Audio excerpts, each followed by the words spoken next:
ఓం శ్రీ గురుభ్యో నమ. ఓం శ్రీ మాత్రే నమ. డిసెంబర్ నెలలో ద్వాదశ రాశులకు ఏ విధంగా ఉన్నాయో ఒకసారి తెలుసుకుందాం. తెలుసుకునే ముందు గ్రహగతులు ఏ విధంగా ఉన్నాయి, ఎక్కడెక్కడ ఉన్నాయో మనం సంచారం చేస్తూనే తెలుసుకుందాం. ప్రధానంగా గురువు డిసెంబర్ 5వ తారీఖున మిథున రాశిలో వక్రస్థితిలో ఉండటం,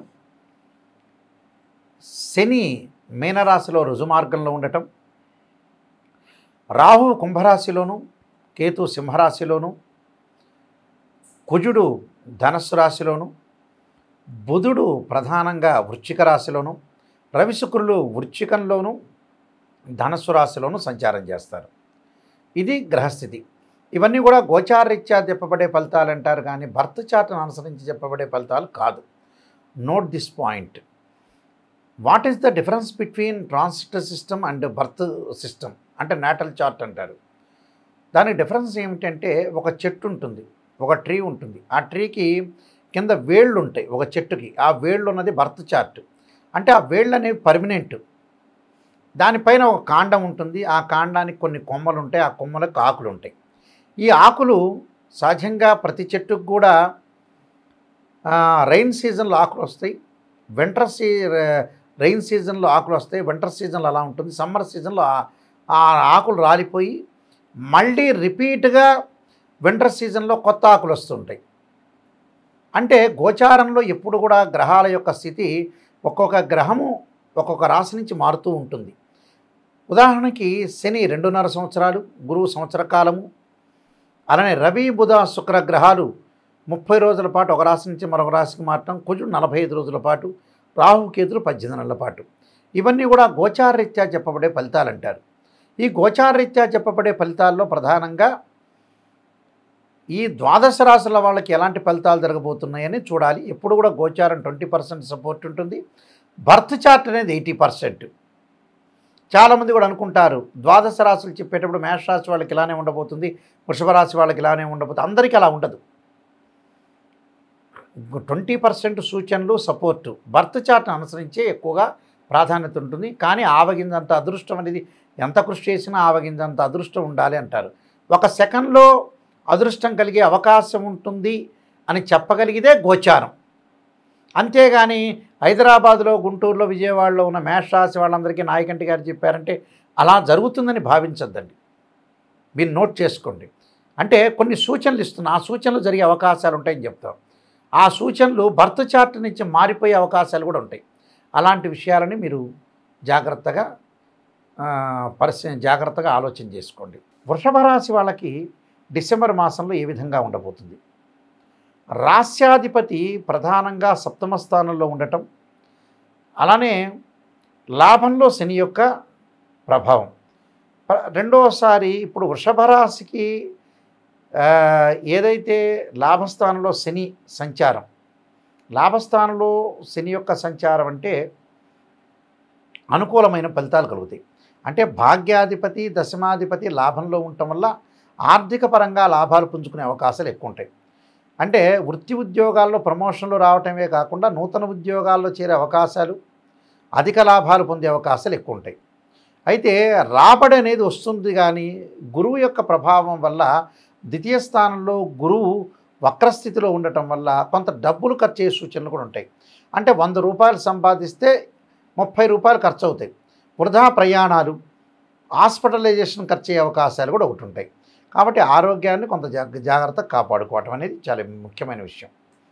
అలానే రాహు యొక్క ప్రభావం వల్ల వృత్తిపరంగా కొద్దిగా ఇబ్బందులు, చిన్న చిన్న ఇబ్బందులు కలుగుతాయి. ఆ ఇబ్బందులు కలుగుతున్నాయని ఆలోచన చేసి అనవసరంగా ఆరోగ్య నష్టం తెచ్చుకోకుండా ఉండటం చాలా మంచిది. అలానే చతుర్థ స్థానంలో కేతు యొక్క సంచారం వల్ల తల్లి యొక్క ఆరోగ్య విషయంలో కానీ వాహన ప్రమాదాలు జరగకుండా చూసుకోవాలి. అలానే శుక్రుడు యొక్క ప్రభావం వల్ల భార్యాభర్తల అన్యోన్య దాంపత్యం బాగా పెరగటం, బుధుడి యొక్క ప్రభావం వల్ల కూడా వ్యాపార రంగంలో విశేషమైన కృషి చేసే అవకాశాలు ఎక్కువ ఉంటాయి. కుజుడి యొక్క ప్రభావం అంటే వ్యయాధిపతి అయ్యాడు. ఇక్కడ వ్యయాధిపతి కుజుడి యొక్క ప్రభావం రియల్ ఎస్టేట్ రంగంలో కొద్దిగా అనుకూలంగా లేకపోవడం, భూములు, ఇళ్ళు కొనుగోలు చేయడంలో కొన్ని తగాదలు వచ్చే అవకాశం ఉంటుంది. అలాంటి తగాదలు పడకుండా జాగ్రత్త వివరించి ముందుకు వెళ్ళాలి. అలానే నగలు, వాహనాలు, దుస్తులు కొనుగోలు చేసే అవకాశాలు ఎక్కువగా ఉంటాయి. కాబట్టి నేను కొన్ని పరిహారాలు చెప్పబోతే ఆ పరిహారాలు మీరు పాటించడం మంచి జరిగే అవకాశాలు ఖచ్చితంగా ఉంటాయి. ఈ రాశి వాళ్ళు ప్రధానంగా వివాహపరంగా ఇబ్బందులు పడుతున్న వాళ్ళు శుక్రుడి యొక్క ఆరాధన, భగవంతు మహాకాళి, మహాలక్ష్మి, మహాసరస్వతి ఆరాధన చేయటం, వివాహం కాని స్త్రీ పురుషులు ఎవరైతే ఉంటారో ఆడవాళ్ళు వరపాశుపతాశ్రుద్రాభిషేకం, అఘోర గౌరీపాశుపతాశ్రుద్రాభిషేకం, అబ్బాయిలు కన్యాపాశుపతాశ్రుద్రాభిషేకం, దాంతోపాటు భృగుపాశుపతాశ్రుద్రాభిషేకాలు, ఉద్యోగపరంగా ఇబ్బందులు కలుగుతున్న వాళ్ళు సూర్యభగవానుడి యొక్క ఆరాధన, సూర్య నమస్కారాలు, సూర్య గాయత్రి మంత్రాలు, అలానే ధనపరంగా ఇబ్బందులు పడుతున్న వాళ్ళు యక్షాయ కుబేరాయ వైశ్రవణాయ ధనధాన్యాధిపతే ధనం ధాన్యం సమృద్ధిమే దేహిమే దాపై స్వాహ అనే మంత్రాన్ని, సంతానం లేని వాళ్ళు సంతాల గోపాలకృష్ణ స్తోత్రాన్ని పారాయణం చేయటం, శ్లోకాన్ని పారాయణం చేయటం, రియల్ ఎస్టేట్ రంగం వాళ్ళు తప్పకుండా కుజుడి యొక్క ఆరాధన చేయాలి. పనులలో ఆలస్యం జరుగుతుందంటే శని యొక్క ఆరాధన చేయాలి. మానసికంగా ఆందోళన పొందుతున్న వాళ్ళు క్షీరపుత్రాయుధి అమృతతత్వాయుధి మే తన్నో చంద్రప్రచోదయాత అనే మంత్రాన్ని, దీర్ఘకాలిక వ్యాధులు ఉన్నవాళ్ళు శరీరే జర్జరీభూతే వ్యాధిగ్రస్తే కలేబరే ఔషధం జాహ్నవీతోయం అనే మంత్రాన్ని చక్కగా చదువుకోవటం, ఇవన్నీ కూడా విష్ణు సహస్రనామం, లలితా సహస్రనామాలు, ఆదిత్యాయ సోమాయ మంగళాయ చ బుధాయ చ గురు శుక్ర శనిభ్యచ్చ రాహవే కేతువే అనే మంత్రాన్ని చక్కగా, ఇలాంటి మంత్రాలు ప్రత్యేకంగా ఇలాంటివన్నీ కూడా చదువుకోవటం చాలా మంచిది. అయితే దీనికి యజ్ఞయాగాది క్రతువులన్నీ కూడా ఉన్నాయి. కానీ చాలామంది కూడా ఏం ఆలోచన చేస్తున్నారంటే బర్త్ చార్ట్ ఎప్పుడు కూడా ఇంపార్టెంట్. బర్త్ చార్ట్లో వాళ్ళ లగ్నాన్ని అనుసరించి రాశిచక్రము, నవాంశము, భావచక్రాలు, సప్తమాంశము, దశమాంశం అనే D16 చార్ట్స్ ఉంటాయి. అలా వైదిక ఆస్ట్రాలజీలో, అలానే కేపీ సిస్టంలో చూసుకోవచ్చు. సబ్లార్డు, సబ్లార్డు, ఇవన్నీ కూడా నక్షత్ర జ్యోతిష్యం చూసుకోవాలి. అలానే ఎన్ని డిగ్రీల్లో మ్యాథమెటికల్ క్యాలిక్యులేషన్స్ పెట్టి రాశిని మ్యాథమెటికల్ క్యాలిక్యులేషన్ చేసి జాతక చక్రాన్ని చూడాలి. అలానే ఒక జాతకం ఒక జాతకానికి మ్యాచ్ అవుతుందా లేదంటే చాలామంది కేవలం గుణాలను మాత్రమే చూసుకుంటారు. 18 గుణాలు వస్తే బాగుండని, అది కాదు.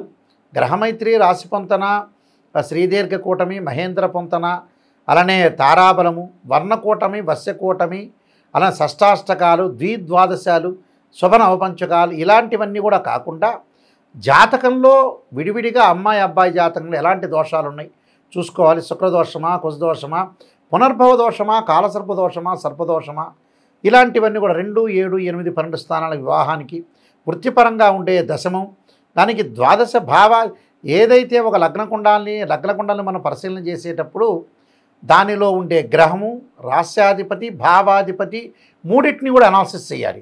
అన్ని చక్రాలని అనాలిసిస్ చేయాలి.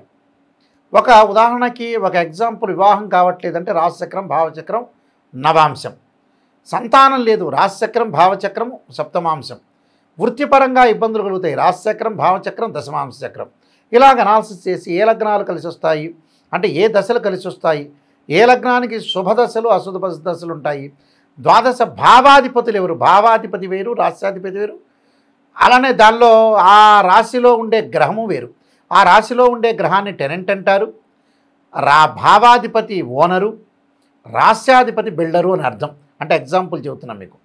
ఇలాంటివన్నీ కూడా అనాలిసిస్, మ్యాథమెటికల్ క్యాలిక్యులేషన్ చేసి డిగ్రీలు అనాలిసిస్ చేస్తేనే పర్ఫెక్ట్గా వస్తుంది. అరకొరకు నాలెడ్జీ తోటి ఉండి మీరు మోసం చేసుకోవద్దండి. సరైన ఆస్ట్రాలజీని సంప్రదించండి. www.nayakanti.com చూడండి, www.nayakanti.in చూడండి, గూగుల్లో కానీ యూట్యూబ్లో కానీ నాయకంటి మల్లికార్జున శర్మ బుక్స్ అని కొట్టండి. నేను 15 పుస్తకాలు రాశాను. కాలసర్పయోగం, కాలసర్పయోగ చంద్రిక, రాహుకేతులు, ఛాయాగ్రహాలు, స్వప్నశాస్త్రము, అలానే జాతక చంద్రిక, వివాహ మార్తాండము, బృహత్ పరిహార సింధు, సర్వదేవతా గోత్రలు పార్ట్ 1, పార్ట్ 2, ఇలాంటి number of English, Telugu, astrology చాలా బుక్స్ రాశాను. మీరు ఏదైతే ఆ బుక్స్ కూడా మా దగ్గర లభ్యమవుతాయి, తీసుకోవచ్చు. లేకపోతే మోహన్ పబ్లికేషన్, కోటగుమ్మన్, రాజమండ్రి వాళ్ళ దగ్గర కూడా మీరు సంప్రదించవచ్చు. అయితే ఇవన్నీ కూడా ఆలోచన చేయండి. అంటే వాస్తుపరంగా కూడా మేము చూస్తాం, వాస్తవం మంచిన మా అపాయింట్మెంట్ తీసుకెళ్ళవచ్చు. మా నెంబర్ ఉంది, ఆ నెంబర్ నా దగ్గరికే డైరెక్ట్గా వస్తుంది, ఎవరి దగ్గరికి వెళ్ళదు. మీరు ఏం ఆలోచన చేయాలన్నా, ఏ జాతకపరంగా చూపించుకోవాలన్నా, వాస్తు ప్రకారంగా కానీ, సంఖ్యాశాస్త్రం ప్రకారంగా కానీ, యజ్ఞయాగాది క్రతువులు కానీ, ఆగమశాస్త్రం దేవాలయ ఆగమశాస్త్రం ఉంటుంది. ధ్వజస్తంభం ఇన్ని ఫీట్లు పెట్టాలి, ఇంత ప్రమాణం ఉండాలి, బలిపీఠం ఇంత ఉండాలి అనే దాని మీద కూడా నేను బుక్స్ రాశాను. మీరు దేవాలయం కానీ యజ్ఞయాగాది క్రతువులు కానీ రెమెడీస్ కానీ సరైన రెమెడీస్ చేసుకోండి. ఈ మధ్యకాలంలో ఉప్పు దీపం పెడితే కోటీశ్వరుడు అవుతారని, నిమ్మకాయని వచ్చి ఈశాన్య భాగంలో పెడితే ఆ వివాహం అవుతుందని, అలానే నువ్వుల్లో పాలన కలిపి తింటే ఉద్యోగం వస్తుంది. ఇవన్నీ కూడా ఫేక్ రెమెడీస్. ఋగ్వేదము, యజుర్వేదము, సామవేద, అథర్వణ వేదాల్లో ఇలాంటివి ఏవి కూడా చెప్పలేదు. ఎక్కడో మహారాష్ట్ర నుంచి లాల్ కితాబ్ రెమెడీస్ వచ్చినాయి. ఆ రెమెడీస్ పాటించడం వల్ల ఏమీ జరిగేది పని లేదు. డబ్బు ఎక్కడ ఖర్చు పెట్టాలో అక్కడ ఖర్చు పెట్టండి. యజ్ఞయాగాది క్రతువులలో మంచి జరుగుతుంది. కానీ జాతకాన్ని అనుసరించి సిద్ధాంతిని సంప్రదించి మాత్రమే చేయండి. ఇలాంటి విషయాలన్నీ కూడా గ్రహించాలి. ఎందుకంటే చాలామంది మాదానులలో కూడా ఆర్ఎంపీ డాక్టర్లు, ఎంబీబీఎస్ డాక్టర్లు, ఎంఎస్ డాక్టర్లు ఉంటారు. గుళ్ళో పూజలు అర్చకత్వం చేస్తారు, బట్టలు కట్టిస్తారు, మంచి అభిషేకం చేస్తారు. పురోహితులు వివాహ ఉపనయన సంస్కారాలు చేస్తుంటారు. సిద్ధాంతులు వచ్చేటప్పుడు జాతకాన్ని చూసి వాళ్ళ ఆధ్వర్యంలో పురోహితులను పెట్టుకొని వాళ్ళు స్వయంగా నిర్వహించే అవకాశం ఉంటుంది. కాబట్టి ఏది పడితే అది చేసి రెమెడీస్ చేసి 4-5 చోట్లకు వెళ్ళి అసలైన జ్యోతిష్యుని సంప్రదించేటప్పటికల్లా మీ దగ్గర డబ్బులు ఉండవు, ఓపెన్గా చెప్పాలంటే. ఇక ఏం చేయాలి గురువుగారు, నాయకంటి గారు అని చెబితే ఎవ్వరూ ఏం చేయలేరు. కాబట్టి మొట్టమొదటనే సరైన విధానాన్ని అనుసరించండి. పెళ్లి సంబంధాలు కూడా ఈ మధ్యన చాలామంది కుదరట్లేదు. ఒక సంబంధం తప్పిపోయినా కూడా సరైన మ్యాచింగ్ చూసుకోకుండా రెండో సంబంధం ఇప్పుడు కూడా మరి ప్రజలకు జ్ఞానోదయం కలగట్లేదన్న అభిప్రాయం. జ్ఞానోదయాన్ని పెంచుకోండి, అవగాహన పెంచుకోండి, బ్రెయిన్ మెచ్యూరిటీ వాల్యూస్ పెంచుకొని నిజంగా ముందుకు వెళ్ళండి. అప్పుడే మనకు మంచి జరుగుతుంది. మన చేతుల్లో ఉంటే 60%, 40% భగవంతుడి చేతుల్లో ఉంటుంది. మనమే తప్పు చేయటమా మంచి చేయటమా మన చేతుల్లోనే బ్రహ్మ రాశాడు. మననే ఫ్రీ వీల్ అంటారు. అందువల్ల మన చేతుల్లోనే ఉంటుంది. కాబట్టి మీరు జాగ్రత్తగా ఆలోచన చేసి మీ అందరికీ కూడా మంచి జరగాలని, ఆ పరమేశ్వరుడి యొక్క అనుగ్రహాన్ని కూడా పొందాలని ఆశిస్తూ సర్వే జనా సుఖినో భవంతు.